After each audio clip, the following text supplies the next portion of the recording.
Pacar jarak jauhnya baru-baru ini suka memotret. Akibatnya, ia tidak sengaja mengirim rekaman yang salah kepada pacarnya yang tinggal jauh. Jika ia membagikannya dengan sahabatnya, konsekuensinya akan terbangun kaget dalam mimpinya. Komedi yang meledak-ledak dan tak terbatas. Perjalanan komedi yang sangat lucu.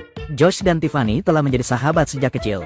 Meskipun mereka tumbuh besar di universitas yang berbeda, perasaan mereka masih sangat kuat. Saat itu, belum ada ponsel pintar, keduanya hanya bisa saling menelepon tanpa bertemu. Hal ini tidak dapat meredakan kerinduan mereka. Jadi mereka sering saling mengirim rekaman video, mengatakan beberapa kata manis yang klise. Di Universitas Josh, ada seorang gadis jangkung bernama Beth. Beth jatuh cinta pada Josh, ingin mengundangnya ke pesta malam ini. Siapa sangka adegan ini dilihat oleh asisten dosen yang diam-diam menyukai Beth. Ia menganggap Josh sebagai saingan. Mengetahui Josh punya kencan, sahabatnya mengajukan teori. Ia membicarakan kaki panjang Beth jika ia tidak mengambil kesempatan saat berusia 20 tahun. Saat berusia 40 tahun, ia mungkin harus membayar. Namun Josh berkata bahwa ia pria yang setia. Melihat bagian atas tubuhnya kurang meyakinkan, sahabatnya mulai menasihati bagian bawahnya. Tidakkah kau ingin petualangan baru? Pesta malam ini sangat meriah, namun terlalu biasa untuk meningkatkan suasana hingga klimaks. Sahabatnya mulai membuat keributan, mengadakan melelang pasangan dansa untuk pesta malam ini.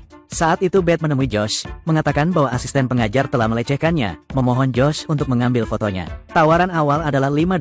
Aku akan membayar $5, $10, $15, $20, $25. Lelang itu sangat menarik, tapi Josh memang murid yang miskin. Kekuatannya hanya memungkinkan dia menawar hingga $26. Dan asisten pengajar itu kaya. Saya menawar $30.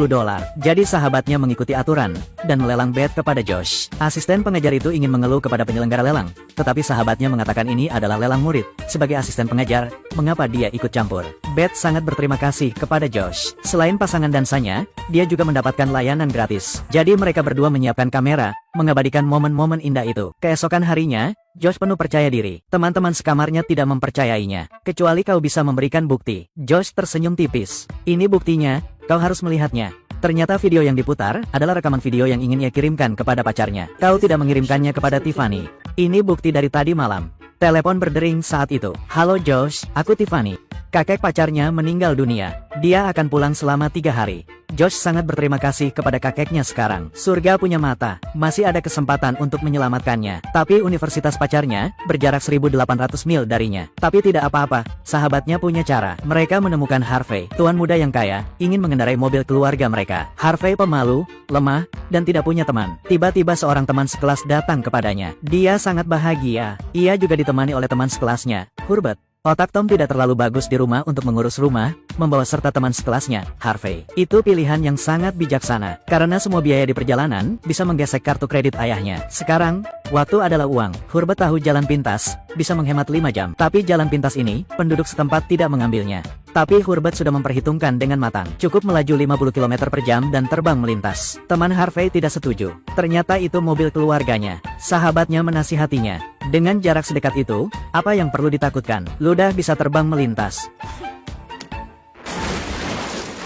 Oke, sekarang harus melaju 80 km per jam. Meskipun sudah terbang melintas, tapi tabrakan kecil itu membuat Harvey sangat sedih. Semua orang menasihatinya. Tidak apa-apa, perbaiki saja.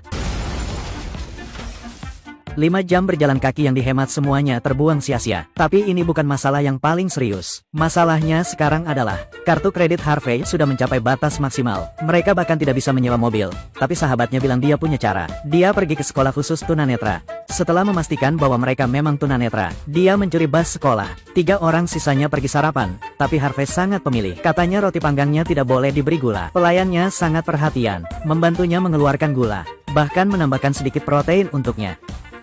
Rasanya enak. Mereka berempat melanjutkan perjalanan dengan mobil kecil. Meskipun perjalanan itu sangat menyenangkan, tapi Josh masih khawatir dengan studinya. Di tengah perjalanan, dia menelepon asisten pengajar, meminta penundaan 3 hari. Asisten pengajar itu mencari kesempatan untuk membalas dendam, langsung setuju dengannya. Namun dalam hatinya, ia tak melamarnya. Di sisi lain, Beth pergi mencari Josh. Tom lupa kemana mereka pergi, jadi ia keliru menyebut Austin sebagai Boston. Beth langsung pergi ke Universitas Boston. Kebetulan, memang ada seseorang bernama Tiffany di sini. Beth mengaku terus terang kepadanya. Pacarku hari itu bersamamu 2 kali. Setelah itu, gadis ini menghancurkan mobil pacarnya, dan dengan mudahnya memukuli pacarnya. Siapa dia? Pacarnya. Di restoran lain, ketika ayah Harvey membayar, ia mendapati kartu kreditnya telah mencapai batas maksimal. Polisi juga menemukan mobilnya di hutan belantara. Melihat jejaknya, pastilah itu dilakukan oleh teroris. Polisi menduga Harvey telah diculik. Sebagai ayah seorang gangster, ia tahu dengan jelas, mungkin itu perseteruan antar geng. Memutuskan untuk mencari putranya sendiri. Apakah kau sudah melihatnya? Dalam perkembangan lain, beberapa teman miskin tidak punya uang untuk makan. Hubert segera membawa mereka ke sebuah perkumpulan mahasiswa universitas setempat. Karena mereka tahu sinyal rahasia pihak lain, mereka berhasil diundang masuk. Tetapi ketika mereka masuk, mereka mengetahui ini adalah perkumpulan mahasiswa kulit hitam. Saat makan, mereka sudah gugup. Tiba-tiba seseorang menemukan tudung, mengatakan itu ditemukan di dalam koper Harvey. KKK adalah organisasi teroris yang mendiskriminasi orang kulit hitam. Harvey sangat ketakutan hingga pingsan. Ketika ia bangun, ia mengetahui ini hanyalah lelucon yang dimainkan oleh beberapa orang kulit hitam. Mereka juga menghadiri pesta para mahasiswa. Harvey minum sebotol anggur. Tiba-tiba menjadi orang yang berbeda. Langsung bergegas ke atas panggung, mulai membiarkan dirinya terhanyut oleh musik, dan penampilannya yang anggun, menarik perhatian seorang gadis berkulit hitam. Perbedaan penampilan yang mencolok, membuat keduanya penasaran satu sama lain. Malam itu, Harvey telah dewasa. Keesokan harinya, ia dipenuhi rasa bangga. Karena mereka tidak punya banyak uang tersisa, mendengar bahwa mendonorkan sperma di rumah sakit dapat menghasilkan uang, mereka ingin mencoba. Tetapi ini juga memiliki persyaratan. Esensinya harus disimpan lebih dari 24 jam agar memenuhi standar. Oh, aku baru saja bertengkar tadi malam.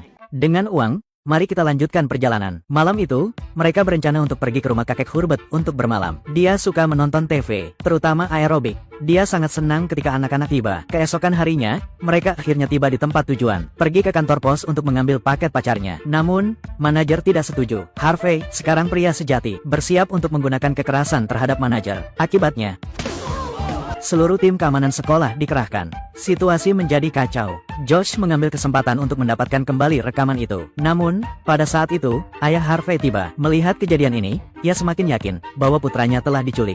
Aku tidak diculik, mereka teman-temanku. Mengetahui bahwa putranya telah menyelinap pergi, ayahnya sangat marah. Harvey selalu berada di bawah kendali ayahnya. Sekarang, ia ingin memberontak.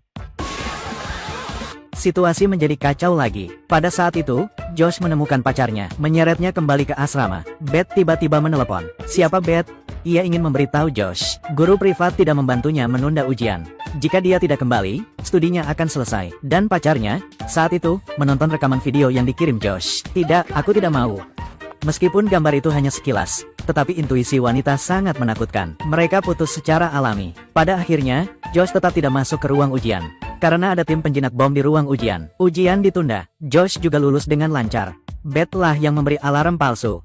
Jadi mereka membawa kamera, menjalani hidup tanpa malu. Film berakhir di sini. Film ini disutradarai oleh sutradara The Hangover. Anda bisa membayangkan seperti apa nantinya. Episode ini berakhir di sini. Sampai jumpa di episode berikutnya.